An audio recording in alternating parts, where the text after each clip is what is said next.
afternoon, everybody. As we all know that we are going through a very tough phase because of this pandemic, which has forced us to change the way we used to live. Uh, but we don't have to forget that we have to continue with these changes for a very long time ahead.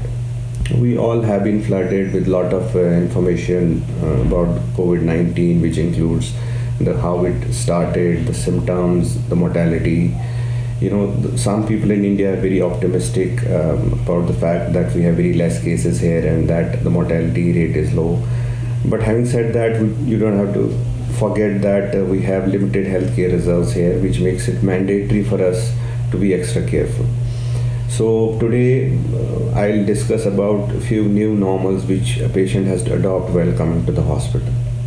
First things first, your cooperation is very important for us, which will help us to serve you better.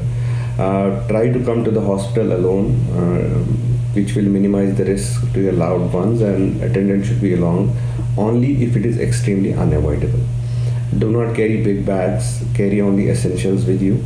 Don't come to the hospital without a mask, as we all know how important a mask is. At the entry point, please cooperate in screening. You will have to undergo temperature checks. You will be asked about history of fever or acute respiratory illness. You may even have to fill up certain questionnaires. So once you are inside the hospital, you will have to follow social distancing and queue management rules. Try to avoid lifts. Try to avoid hospital washrooms.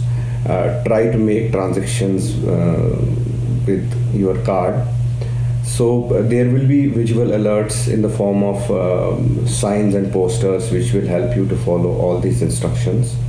All the hospitals, including ours, have trained our staff to guide you at every step so that your visit to the hospital is hassle-free.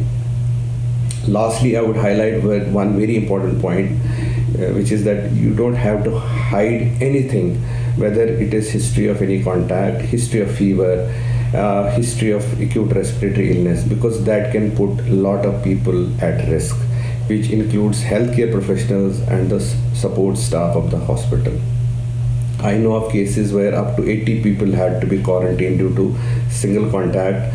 And in fact, yesterday one of my orthopedician friend had to be quarantined. He was working day in and out during these tough times, taking care of all the emergencies. So you can imagine how much that can compromise our healthcare system and the stress that can be created because of this. So thank you very much. I hope these tips will help you in future. I bring you greetings from a hospital, SCI International, New Delhi. Thank you.